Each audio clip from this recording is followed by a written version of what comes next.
Hey everybody, it's your favorite YouTuber and teacher of the pop called the number one YouTuber. It's time for my review of Hunger Games Ballad of Songbird and Snake. Now the Hunger Games Songbird Ballad of Snake, I saw it a few days ago. It's a good movie, but before I can get to the review, I have to give a shout out to Malcolm Cooper. Your videos are awesome, buddy. Cue up the quote. Said, years before he became the Toronto President, Penham, 18-year-old across the snow, remains the last hope for his fading line with 10 annual Hunger Games, fast approaching young to become a long way, assigned to mentor Ruth Game Brown from District 1289. Motion political family race against top Queen Real with Tom Brown who's a snake.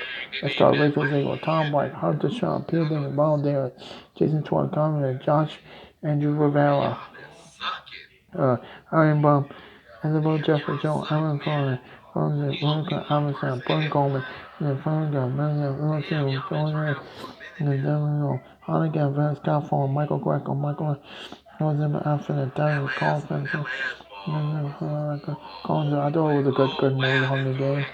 I enjoyed it. Before I can get to the review, I give a shout out to Malcolm Cole. The movie was your video was awesome, buddy. Keep up the good work. I know it was a good movie. On scale 199, I just want 100. When I'm doing the Hunger Games, I'm doing whatever I can. Now please subscribe to my YouTube channel. If you're I'll be the number one YouTube one. You can follow me on Instagram, Twitter, and my Facebook.com. Anything show. Share with friends, family, know. Okay. Good notifications do more fun. So far, I got 1.8k subs. 2k subs. You know, my community, do podcast, and hit the phone power, the all that. You know, Hunger Games in the comments. Anthony out.